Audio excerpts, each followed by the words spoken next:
Y la idea es de que a partir de ese momento, entonces, disfrutemos de la ponencia titulada Neuroaprendizaje, una propuesta educativa, herramientas para mejorar la praxis del docente, a cargo de los investigadores magíster y candidato a doctor Gustavo Férez, la magíster Sonia Lucía Vargas y la especialista Jessica Jerez. Me permito entonces compartir una breve reseña del currículum de nuestros ponentes. Gustavo Adolfo Férez Gómez es doctorando en Ciencias de la Educación de la Universidad del Rosario, Argentina, magíster en Educación, mención docencia de la Universidad Adventista de Chile, magíster del Ministerio Pastoral del Seminario Bíblico Interamericano CETAI, con sede en Puerto Rico, investigador del Grupo de Investigación Pedagogía, Cultura y Sociedad de la Corporación Universitaria Adventista. Se ha desempeñado como rector de instituciones educativas del Sistema Educativo Adventista, decano y docente de la Facultad de Educación. Sonia Lucía Vargas Amezquita es magíster en Neuropsicología Educativa, especialista en Pedagogía e Investigación en el Aula, investigadora del Grupo Pedagogía, Cultura y Sociedad de la Facultad de Educación, líder de la línea Pedagogía e Infancia de la Corporación Universitaria Adventista. Se ha desempeñado como docente de la Facultad de Educación, donde actualmente labora como coordinadora de la licenciatura en Educación Infantil. Jessica Jerez Jurado es psicóloga, especialista en Psicología de las Organizaciones y del Trabajo de la Universidad de San Buenaventura, docente e investigación del Grupo Pedagogía, Cultura y Sociedad de la Facultad de Educación, Corporación Universitaria Adventista. Actualmente es la docente de Psicología de las Facultades de Educación y de Teología. A partir de este momento, entonces, entraremos en la ponencia Neuroaprendizaje, una propuesta educativa, herramienta para mejorar la praxis del docente.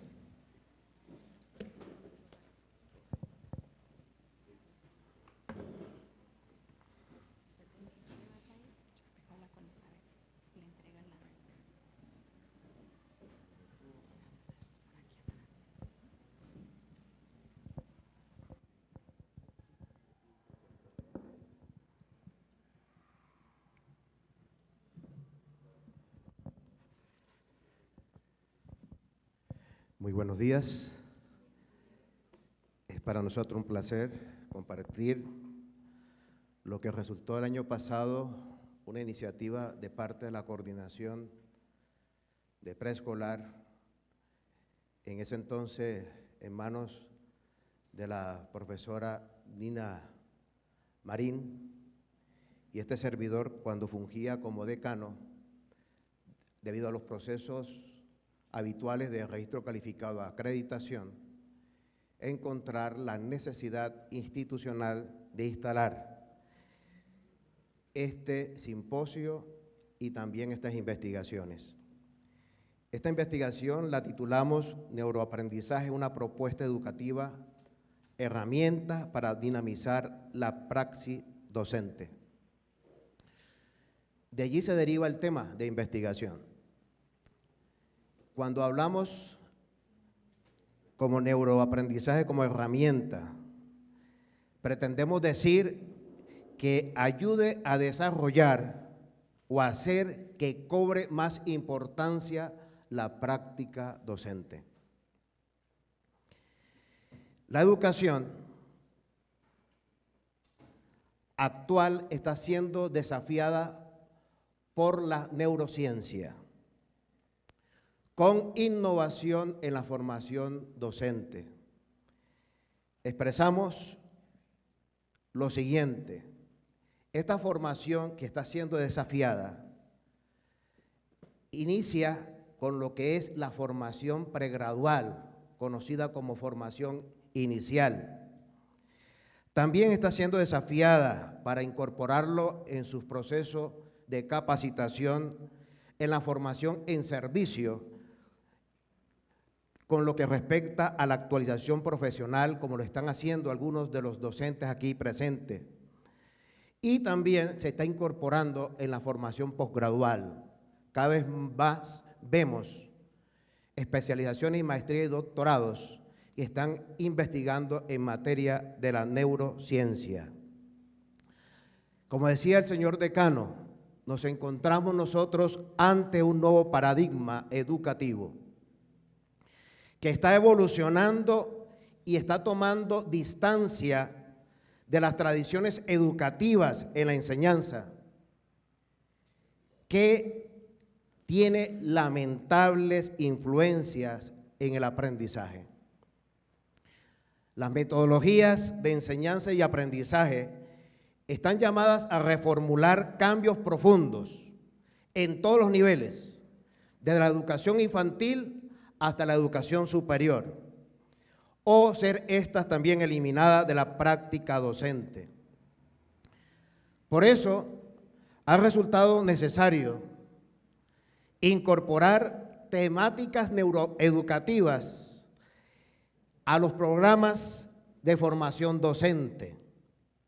Esto va a permitir facilitar que la enseñanza y el aprendizaje se conviertan en procesos innovadores, creativos, críticos y propositivos. Cuando nosotros nos referimos a procesos innovadores, esta investigación, que no pretende ser la última, sino que ojalá pues los procesos investigativos al interior de la Facultad de Educación continúen.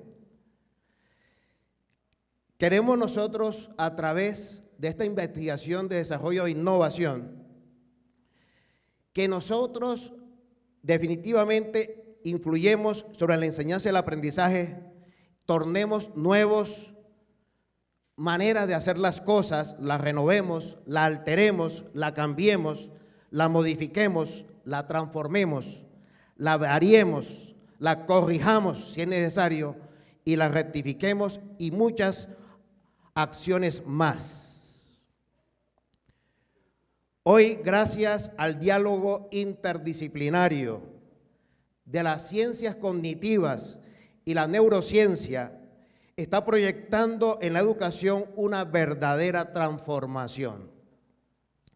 Al hacer al estudiante autónomo y autorregulado, se supone que debemos reflexionar en los aspectos que tienen relación profunda con los procesos de aprendizaje. Y no es ninguna ciencia decir que el órgano más influyente en el aprendizaje es el cerebro. Gracias a la neurociencia se pudo empezar a conocer más sobre el órgano responsable del aprendizaje y saber cómo funciona y aprende el cerebro. Pero lo irónico, apreciados colegas y estudiantes, que lo que hemos de saber más sobre este órgano somos los que más lo desconocemos. Trabajamos con esa materia prima, sin embargo no conocemos nada con respecto al cerebro, estructuras, funciones e implicaciones. La ignorancia en torno al cerebro entre los maestros constituye una falla inexplicable de los planificadores de la educación. Es decir, el hecho de que universidades e instituciones educativas de todo nivel no se analiza estos procesos de orden cognitivo que se desprenden de los mecanismos neuronales, hace que nosotros estemos ignorando una parte esencial que no debe faltar dentro de la educación.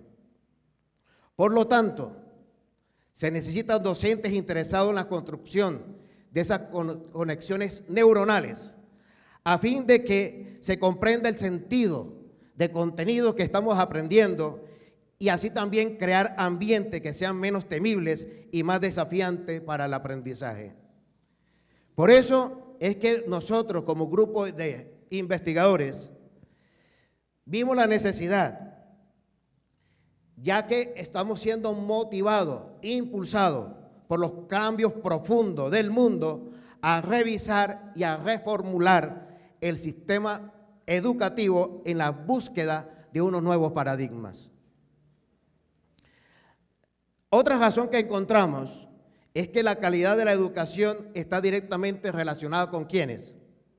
Con los educadores. Y esta se logra a medida que tengamos nosotros educadores de calidad, con mejores propuestas curriculares, con nuevas y eficientes prácticas pedagógicas y con un ambiente emocionalmente positivo, como lo expresó la UNESCO. Su cualificación no solo es importante para generar la transformación, no solamente es importante para generar la transformación educativa, sino que también es un impulso de inspiración para que los docentes podamos tener las herramientas necesarias para inspirar a nuestros educandos y a nuestros educadores a un mejor ejercicio educativo. Pero la pregunta es, ¿qué debe transformarse? Lo que debe transformarse, mis estimados, es el ser humano. Ese ser dotado de habilidades cognitivas, emocionales, sociales, morales, físicas y espirituales. Y todas ellas provienen del más extraordinario órgano de su cuerpo, el cerebro.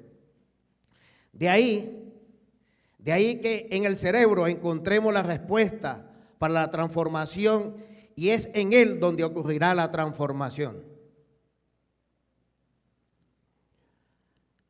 Y esta transformación viene de adentro. No es una transformación donde se modifican asuntos externos. Es algo que debe acontecer en las estructuras mentales del educando y del educador, pues no se puede pretender mejorar en competencia si antes que se pueda entender el cerebro humano, factor que posibilita la transformación y la innovación escolar. Por eso que este grupo de investigación colocó como foco de estudio y meta central de la investigación proponer estrategias pedagógicas innovadoras para los procesos de enseñanza-aprendizaje desde la base de la neurociencia y de la neuroeducación en la Facultad de Educación y para los cursos de educación continua. Y hoy, proféticamente, esto empezó a cumplirse. Los objetivos específicos, que son las metas concretas que se diseñan para el logro de los objetivos generales, son los siguientes: identificar las estructuras y procesos cerebrales que influyen en el aprendizaje para hacer un mejor aprovechamiento de estos.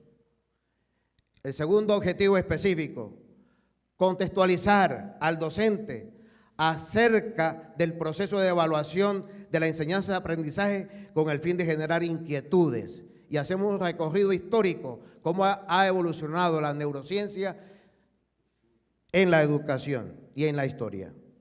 Tercer objetivo específico, optimizar el aprendizaje del estudiante a través de la teoría de las neurociencias.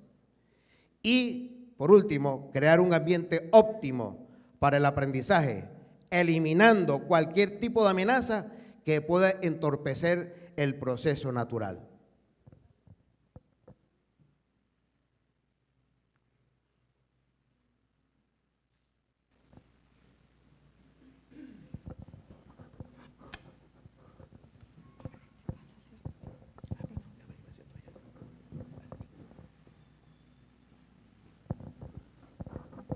Muy buenos días.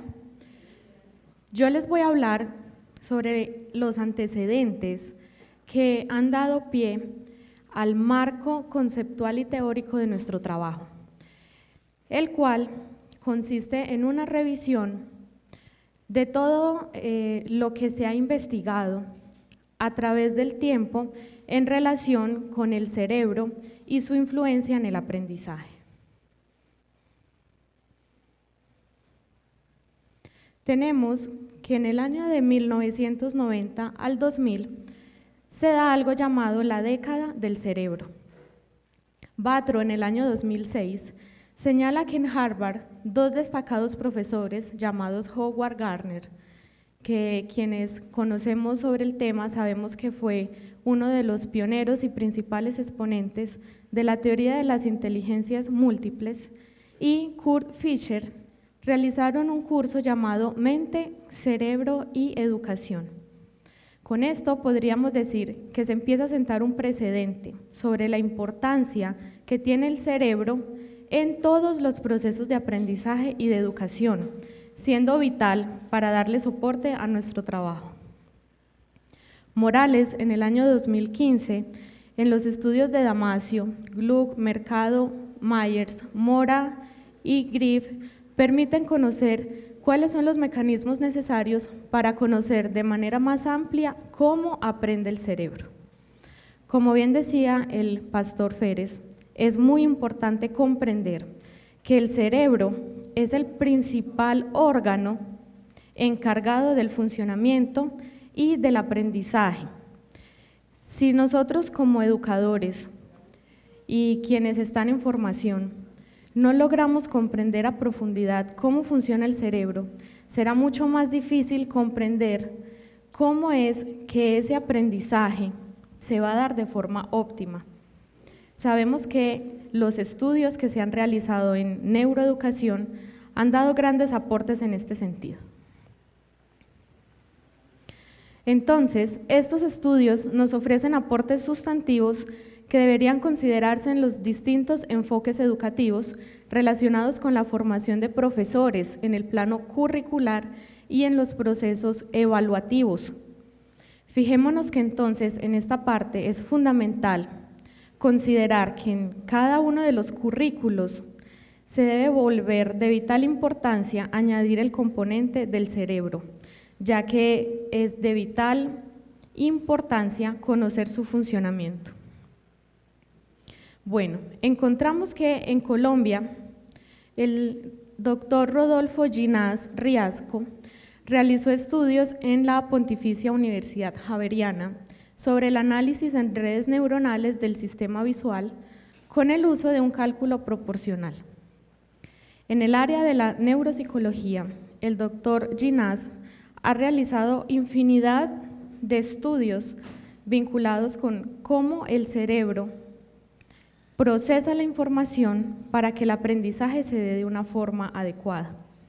Podríamos decir que, lastimosamente, consideramos al doctor Ginás como un cerebro fugado, porque la mayoría de sus trabajos él ya no los realiza en Colombia, sino que los realiza en el exterior. Bueno, después tenemos a Linares Amador, que plantea: ¿deberían las disciplinas de las neurociencias cognitivas incorporarse de manera oficial en los currículos de formación docente universitaria? Podríamos concluir que sí. Se vuelve indispensable que en todos los procesos educativos, no solo a nivel universitario, sino a nivel escolar, también se puedan dar estos modelos de aprendizaje basados en el cerebro. Él concluye que se debe transformar en un puente entre las ciencias educativas que dominan y las neurociencias aplicadas a la enseñanza y el aprendizaje. Aquí tenemos una foto, una imagen del doctor Ginás. Bueno, entonces en este momento también quisiera hablarles un poco sobre cómo se ha venido dando el recorrido del trasfondo histórico de las neurociencias. Lo primero que se conoce es el papiro de Edwin Smith, que fue un tratado de cirugía donde se hablaba de heridas y fracturas craneales. Esto data en el siglo XVII a.C.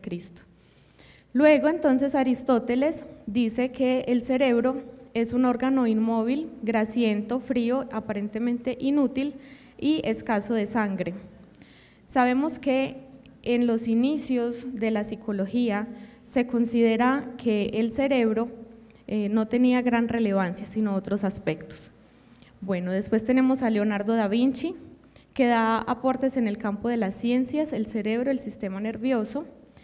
Tenemos luego a René Descartes con su discurso del método. Es el primero en describir reflejos nerviosos. Tenemos al señor Paul Broca, quien también da gran énfasis al tema de las estructuras cerebrales y sobre todo en las funciones lingüísticas. El señor Carl Wernicke también descubre algunas lesiones y su influencia en el aprendizaje. Más recientemente, entonces, tendríamos al señor Dale y Levy, quien reciben un premio Nobel por sus descubrimientos en relación con la transmisión química de los impulsos nerviosos.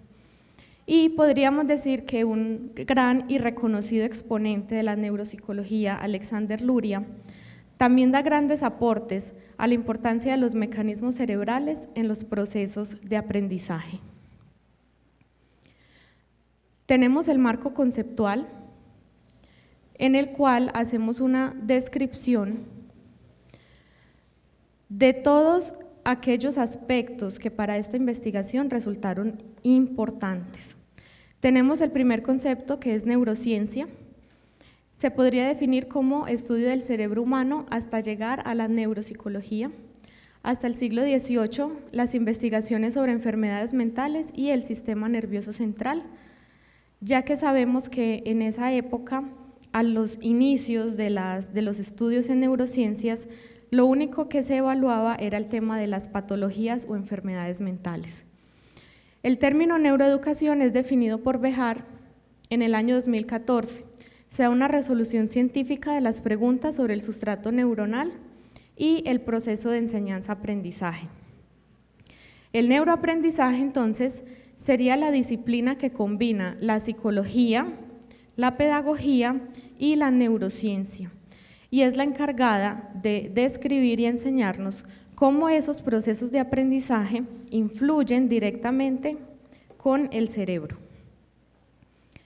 Tenemos el concepto de neurodidáctica y neuroevaluación. La neurodidáctica, Morales la define como la ciencia que se fusiona por una parte con la didáctica y por otra con la neurociencia. Su propósito es el diseño de estrategias a nivel curricular y educativo que permitan que el estudiante aprenda mejor. Y la neuroevaluación, definida por Escada en el 2014, dice que para que el cerebro pueda aprender debe estar con bajos o niveles reducidos de estrés, ya que se considera que el estrés es un factor supremamente importante para que el aprendizaje se vea truncado. Si un estudiante está bajo altos niveles de estrés, no puede aprender de la misma manera. Bueno, también voy a describirles cuál es nuestro marco metodológico. El enfoque de nuestra investigación es de tipo cualitativo, lo que quiere decir que hicimos una descripción de algunas características y un rastreo histórico. Nuestro tipo de investigación es documental, como les mencionaba hace un momento. Lo que hicimos fue un rastreo y un análisis exhaustivo de documentación y de textos que nos permitieran dar un avance importante a lo que la profe Sonia ahorita nos va a explicar respecto a las propuestas pedagógicas. Y nuestra unidad de análisis fueron documentos escritos relacionados con libros y textos.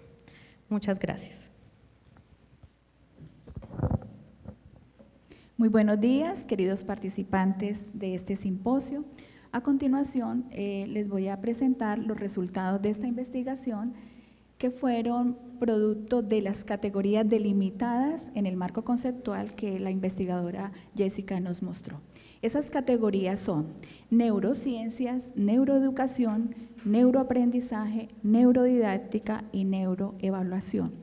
Cuando nosotros estudiamos, hicimos estas 5 categorías, hicimos un rastreo documental, como lo mencionó mi compañera, de libros, artículos, documentos científicos con relación a cada categoría para finalmente crear nuestra neuroclase o nuestra propuesta pedagógica basada en el cerebro. Vamos entonces a ver cada categoría, y de esas categorías entonces hemos tomado a los principales autores que nos hablan de estas temáticas. Con relación a las neurociencias, entonces, es claro decir que casi todos los autores tienen muchas coincidencias con relación al tema que estamos tratando, entonces estamos poniendo las coincidencias que tienen estos autores. Bejar 2014 entonces nos dice que el neuroeducador, entendido en los conocimientos del cerebro, debe estar al día y a la vanguardia de las investigaciones que se han hecho en neuroeducación. En esto nosotros pecamos mucho. A veces vemos en el Facebook algún documento que dice Harvard dice que el cerebro, y lo compartimos, y no solamente lo compartimos, lo citamos. Y estas publicaciones no son científicas. Si queremos como docentes citar aspectos de las neurociencias, debemos ir a las revistas indexadas, artículos científicos que han sido comprobados, a las bases de datos científicas, y no compartir y no citar esas investigaciones que muchas veces son neuromitos. Debemos saber cómo aprende el cerebro y cómo es el cerebro, cómo funciona el cerebro, y si nosotros estamos al tanto de esto, entonces vamos a tener técnicas apropiadas para la enseñanza, para el aprendizaje, tendremos alumnos mejores en su aspecto cognitivo y en su aspecto emocional. Con relación a la segunda categoría, que es la neuroeducación, entonces hemos escogido al autor Mora en el 2013 y él nos da unos tips o recomendaciones o principios con relación a la neuroeducación. Son cosas muy sencillas que quizás como docentes las hemos tenido en cuenta, pero si bien es cierto, nuestro objetivo de este simposio no es que seamos neurólogos, vamos a ser neuroeducadores. Y entonces los consejos son de pronto muy prácticos y lo hemos hecho en nuestra aula, pero bueno, vamos a mirar cuáles son esos consejos. Entonces nos dice Mora, empezar con algo provocador que podría consistir en una frase, una imagen o una reflexión. Siempre que iniciemos la clase, motivemos al estudiante, no podemos llegar enseguida a llenar el tablero de información. Saludémoslo, motivémoslo, hagamos algo diferente, pongamos una imagen, hagamos una reflexión para lograr la atención del estudiante. Otro aspecto muy importante que nos dice Mora es que los docentes debemos conectar la vida nuestra con la de los estudiantes. Debe haber, como decía la profe Andrea, un vínculo afectivo seguro con nuestros estudiantes, ¿cierto? Un estudiante que no ama a su docente difícilmente va a aprender y lo debemos hacer a través de problemas interesantes que los afecten. Por ejemplo, en estos días nos está afectando el invierno, la situación que está la noticia principal de nuestro país, Ituango. Podemos hablar de estos temas y lograr de pronto que los estudiantes tengan esa confianza en su docente. Podemos a través de estas problemáticas lograr esta conexión afectiva. Seguimos entonces con neuroeducación y es importante que el docente desarrolle un clima favorable para que quieran y puedan hablar. A veces los docentes no nos gusta que los estudiantes hablen, que opinen, que participen, no nos gusta es imponer, ¿cierto?, nuestra apreciación, pero es importante que nosotros como docentes creemos ese ambiente, hablen, cuenten cómo se sienten, podemos negociar aquel aspecto que usted no está de acuerdo conmigo y podemos llegar a un acuerdo. Es importante esta última parte, evitar la ansiedad y el miedo, nadie aprende así. Un estudiante que nos teme, un estudiante que está ansioso, que tiene miedo, no va a aprender. Él debe estar tranquilo, seguro de que su docente lo va a comprender y lo va a entender. Se promueven aprendizajes sólidos cuando se enseña de manera amena con anécdotas y en medio de conversaciones gratas. De vez en cuando debemos abrir esas ventanitas para que nuestros estudiantes y nosotros mismos les contemos alguna anécdota para atraer la atención de ellos, para que ellos puedan estar motivados y bueno, se cree un ambiente positivo y favorable en la clase.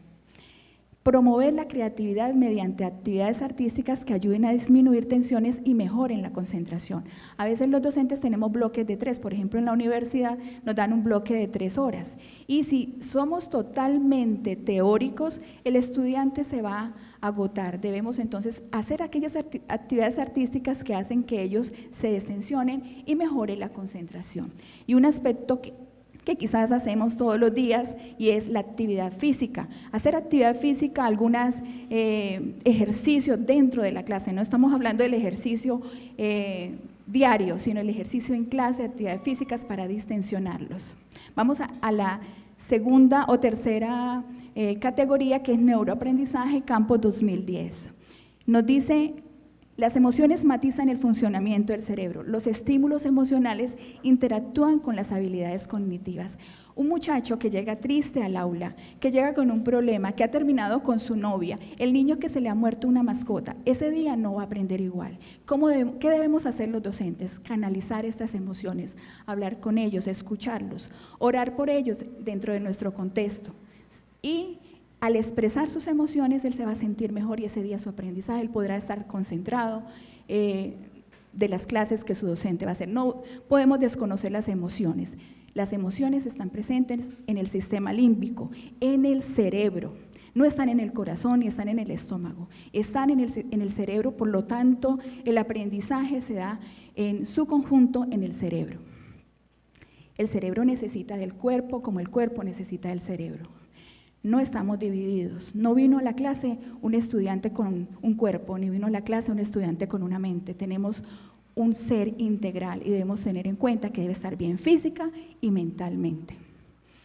El cerebro aprende de diferentes estilos. El docente, neuroeducador, debe saber que los estudiantes también aprenden por la parte visual, que es el 80% del aprendizaje, otros son auditivos, otros kinestésicos, otros son lógicos, y entonces la enseñanza también debe ser enfocada en las inteligencias múltiples. Vamos a terminar con el neuroaprendizaje y aquí felicitamos a los músicos. Todos los que tocan instrumentos y los que escuchan música tienen conexiones sinápticas. El cerebro tiene 2 hemisferios y su comunicación a través del cuerpo calloso lo logra a través de la música. Los músicos nos llevan ventaja en esto. Y nosotros que escuchamos música, cierto, desde muy pequeños cantamos, escuchar una música que nos eleve, no una música estridente, una música que nos concentre al aprendizaje. Así que los músicos pueden aprender fácilmente un segundo idioma y fácilmente las matemáticas. Es importante, y esto es muy rico, dormir y estudiar. Deben haber periodos de vigilia y estudio. Para los estudiantes de universidad que muchas veces tienen que estudiar para los finales, los parciales, y están agotados, es mejor que duerman. Y luego se levanten y estudien, y vuelvan y duerman y estudien. Son periodos de vigilia y de sueño que ayudan al aprendizaje. Y como decía Comenius, cuando demos una información a los estudiantes debemos partir que de lo simple a lo complejo, de lo abstracto a lo complejo. Llegamos muchas veces a clase a complejizar las cosas, no debemos siempre enseñar lo básico, lo simple y vamos ascendiendo. Y con la cuarta categoría que es la neurodidáctica, Gense en 2006 nos da un aporte muy importante o varios aportes. Es importante entonces que tengamos una nutrición adecuada. ¿Y de qué se alimenta el cerebro? El cerebro se alimenta básicamente de glucosa. ¿Y en dónde se encuentra la glucosa? En el dulce, en el azúcar, pero no vamos a comer azúcar. En las frutas, en las verduras, en los almidones. Los estudiantes que se concentran a estudiar deben de vez en cuando, por ejemplo, los que desayunan aquí a las 5 de la mañana o 6 de la mañana, a las 10 ya tienen hambre, han estudiado, se han concentrado. Entonces, coman algo para nutrir el cerebro que se alimenta de glucosa. También el ejercicio diario, y eso ayuda a las conexiones sinápticas, el patrón cruzado que hacemos cuando caminamos. Hay periodos sensibles de aprendizaje en el día. A veces aprendemos más fácil a las 4 de la mañana, o algunos dicen, no, yo estudio a las 12, me grabo más las cosas, o a la 1 de la tarde. Entonces debemos escoger esos periodos sensibles del aprendizaje. El cerebro tiene una neuroplasticidad, es decir, él siempre estará dispuesto a aprender a través de los estímulos que recibe a través de los sentidos. Y lo que nos mencionaba ahorita la profe Jessica, la serenización del cerebro. El estrés es el peor enemigo del aprendizaje. Un estudiante estresado, y no hablamos del estrés diario que todos tenemos, en un estrés que llega al límite. El flujo sanguíneo llega a la corteza frontal y la persona no puede tomar decisiones ni puede tener sentido común. Y la última categoría para pasar entonces a la propuesta pedagógica que el grupo de investigación ha creado como producto de esta investigación. La neuroevaluación, cuando nosotros vamos a elaborar ya evaluaciones. Vamos a tener en cuenta que debemos ser coherentes con lo que enseñamos y con lo que evaluamos. No vamos a pedirle a los estudiantes cosas que no hemos enseñado. Vamos a tener en cuenta los estilos de aprendizaje. También puedo hacer evaluaciones teniendo en cuenta las inteligencias múltiples. Vamos también a ser muy claros en las pruebas y que sean desafíos posibles. Lograr un clima distendido y relajado como equipos de trabajo, no siempre pruebas individuales, sino también pueden ser grupos de trabajo. Otro aspecto, dejar que los estudiantes expresen su emoción antes de la evaluación como estrategia liberadora. Llegamos al aula y están todos estresados. Liberémoslos, les decimos tranquilos, el Espíritu Santo va a estar con ustedes, yo he orado por ustedes han estudiado, tranquilos, todo va a salir bien. Corregir, entre otros, la evaluación al término de la misma para relajar a los estudiantes en sus posibles errores. Después de haber nosotros hecho este rastreo de las 5 categorías, presentamos entonces a continuación nuestra propuesta pedagógica que queremos sea utilizada inicialmente en la Facultad de Educación desde la nueva malla curricular de los programas de la Facultad de Educación que fueron aprobados, neuroaprendizaje. Y entonces esta propuesta tiene 3 factores básicos, una fase previa, una fase durante la clase y una fase después de la clase. Entonces, la fase previa es muy sencillo. El docente debe velar porque el estudiante tenga una nutrición balanceada, que coma de todos los grupos alimenticios, que no esté desnutrido, porque si no, no va a aprender. Las maestras de preescolar lo pueden hacer a través de las loncheras, dando escuelas de padres. Nosotros, como docentes de universidad, podemos estar al tanto de que nuestros estudiantes se estén alimentando adecuadamente, que tengan su sueño regular, las horas del día. Un niño debe dormir más o menos 10 horas, un adulto 8 horas. Entonces, acostarnos temprano, el cerebro aprende mucho más. En las primeras horas de la noche se descansa, se recupera la cortisona, entonces acuéstese temprano, jóvenes, no se desvelen pensando en la novia, duerman, que dormir nos ayuda al aprendizaje. Hacer ejercicio y actividad física, pastor, qué bueno que usted tiene ese programa de ejercicio en nuestra universidad. Y una mentalidad positiva, estar dispuestos al cambio, al aprendizaje, que los estudiantes tengan una confianza en Dios para que puedan obtener mejores resultados. A continuación, entonces, la investigadora Jessica presentará el durante y luego el pastor cerrará entonces con el después de la clase y presentaré las conclusiones en forma textual.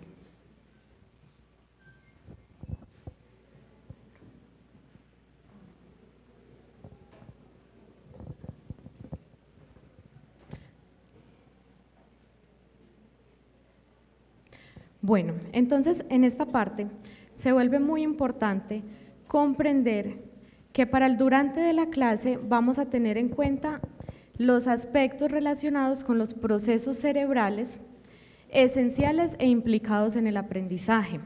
Recordemos que esta es una propuesta pedagógica basada en el cerebro, ¿sí? Basada en todo lo que tiene que ver con el neuroaprendizaje. Lo primero que debemos tener en cuenta es el sistema de atención. Recordemos que la atención es un proceso psicológico básico que está involucrado en el proceso de aprendizaje. Entonces, el proceso neurocognitivo a activar en el estudiante se propone que sea una atención y motivación hacia el aprendizaje. Por lo tanto, durante la clase se debe volver importante y vital que todos estos procesos esenciales del cual está la atención, pero también, por ejemplo, conocemos que está la percepción, el lenguaje, el pensamiento, ¿sí? Se vuelve importante que en la introducción de la clase, como veíamos hace un momento, iniciemos, por ejemplo, con una frase, una imagen, algo que evoque el tema que vamos a darle al estudiante. Crear un clima de aprendizaje, un clima en el que se vea una relación estudiante-maestro cálida, que no vean de pronto al maestro al frente como el que impone, el que tiene solo la autoridad, sino que entre los dos puedan construir. Introducir preguntas para el ejercicio del pensamiento crítico. Por lo general a algunos estudiantes les cuesta trabajo generar ellos mismos su conocimiento. Por lo tanto, la propuesta es que a través de preguntas llevemos a los estudiantes a tener un pensamiento crítico. Transmitir entusiasmo al alumno, no llegar como aburridos, tristes a clase, sino al contrario, llegar alegres, contentos y motivarlos. Y también despertar las emociones, esto es algo muy importante. En los últimos avances que se han hecho en neuroeducación, se descubrió que la emoción es un componente vital para el aprendizaje. Tenemos otro sistema, que es el sistema perceptivo. Durante el desarrollo de la clase podemos utilizar estímulos visuales, auditivos y kinestésicos. Esto también lo conocemos como programación neurolingüística. De alguna forma es bueno que nosotros como maestros conozcamos sobre estos temas. Sabemos que no todos aprendemos de la misma forma, entonces hay que llevar al estudiante a que pueda aprender de diferentes maneras. Generar un aprendizaje significativo desde la educación socioemocional. Es muy importante el vínculo y es algo que finalmente garantizará que el aprendizaje se pueda dar. Sabemos que el vínculo no solamente se forma con los padres, los vínculos que los seres humanos formamos en la vida también se dan con otras personas. Entonces, por esto se vuelve tan importante. Tenemos otro sistema que es aprendizaje y memoria, donde se da la adquisición y procesamiento adecuado de la información facilitada. En esta parte, entonces, es importante explorar qué conocimientos previos trae el estudiante. Cuando vamos a iniciar una clase, preguntarles si saben sobre el tema, qué saben sobre el tema, qué quieren aprender más sobre el tema. Presentar una metodología clara de trabajo.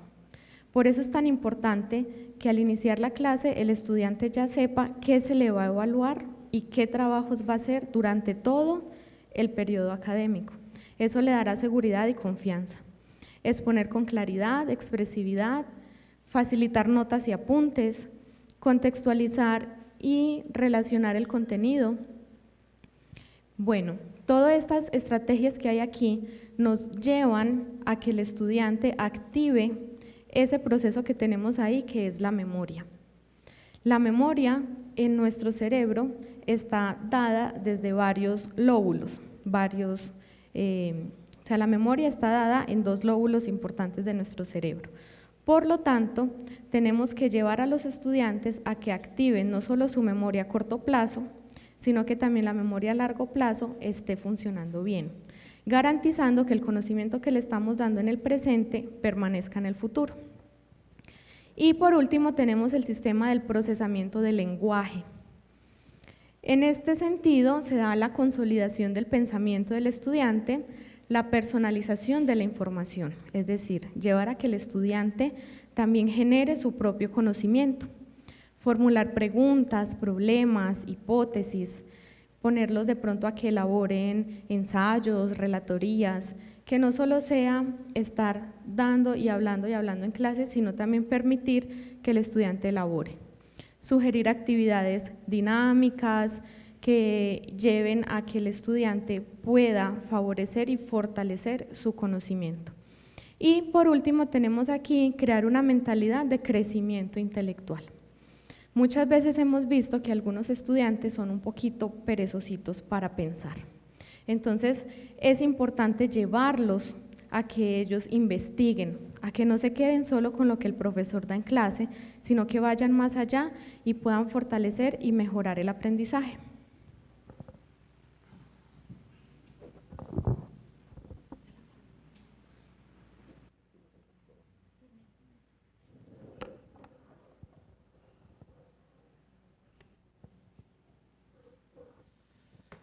Es importante recalcar que el grupo de investigación tuvo en consideración la propuesta pedagógica de la universidad, la pedagogía comprensiva restauradora. Así que pues muchos de estos elementos que están siendo compartidos por parte de los investigadores son tomados también de esta propuesta. Refiriéndonos al proceso cerebral implicado en el aprendizaje, el sistema de funciones ejecutivas, que nuestros estudiantes saben muy bien, me estoy refiriendo a aquellos del 5º semestre y a aquellos que ya están en 7º semestre en las carreras de la Facultad de Educación, es lo que conocemos nosotros en materia de evaluación como la fase ejecutiva procedimental y la fase reflexiva metaevaluativa, la fase final y el cierre de una clase, a lo que nos vamos a referir. Los procesos cognitivos a activar durante esta fase es desarrollar la capacidad de adquirir la información, integrarla, procesarla y ser creativo, ya tiene que ver con la ejecución, propiamente dicho, y esto nos va a permitir ser intuitivos, emprendedores y aún críticos. revisar y reflexionar en la evaluación.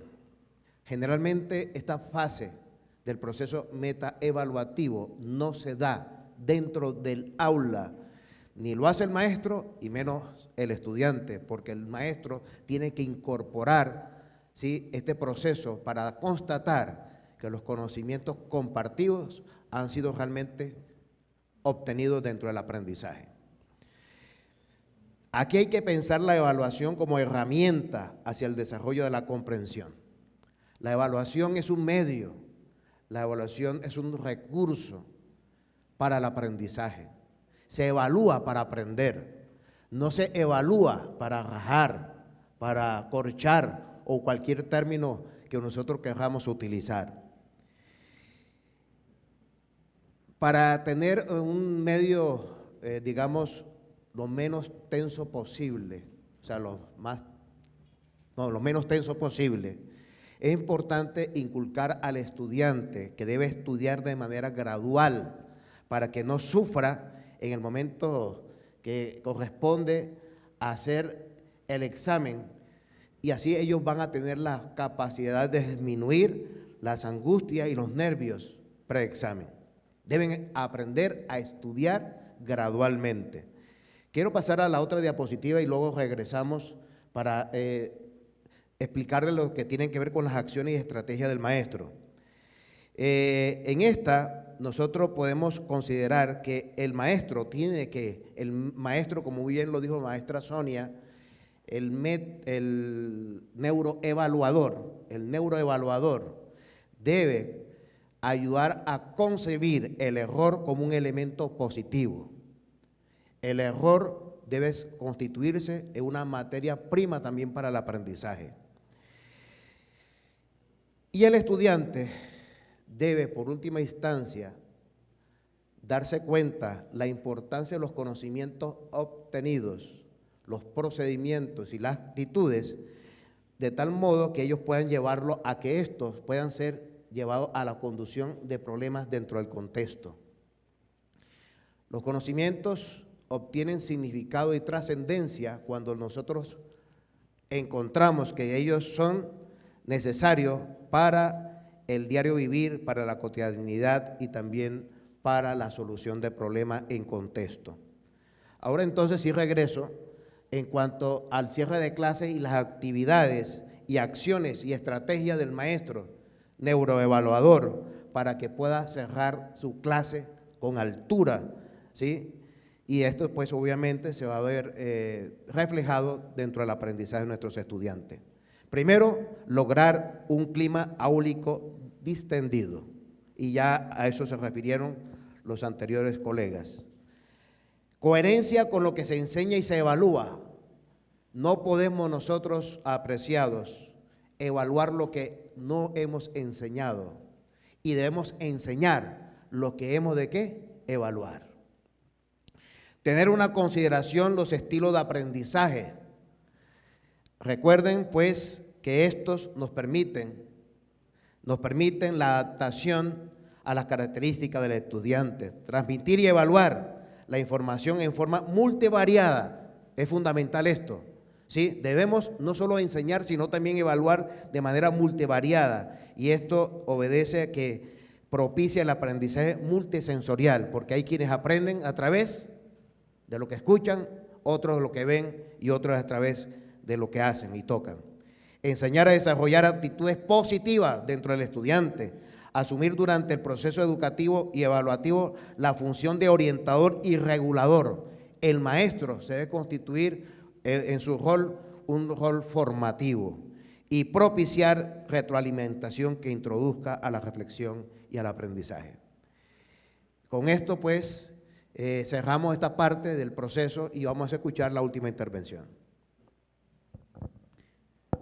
Bueno, la última intervención son las conclusiones, que las diré en forma textual para optimizar el tiempo. ¿Dónde está la presentación?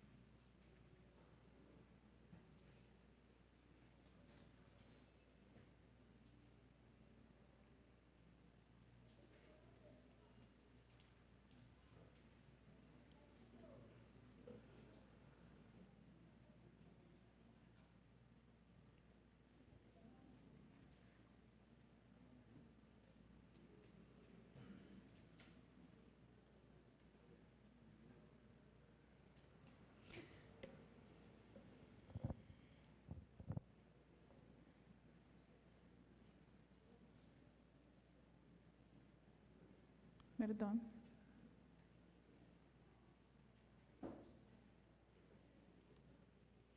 Pero para que las lean también.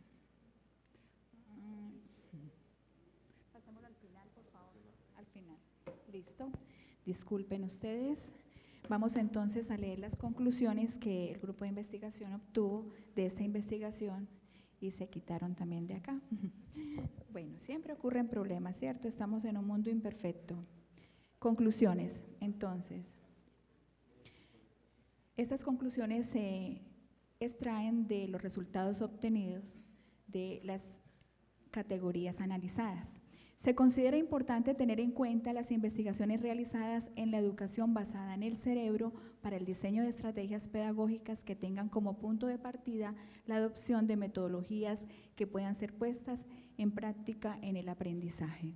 Esta nueva tendencia rompe el modelo del profesor tradicional, constituyéndolo en un neuroeducador. Al aplicar las estrategias de las neurociencias, neuroeducación, neuroaprendizaje, neurodidáctica y neuroevaluación, se considera que favorecen la enseñanza y se puede obtener mejores resultados en el momento de la adquisición, retención y aplicación del aprendizaje en el educando. Las estrategias metodológicas en el aula basadas en las neurociencias no solamente benefician a los alumnos en el aula regular, sino favorecen también a personas con dificultades del aprendizaje. Esas son nuestras referencias. Muchas gracias por su atención a esta ponencia.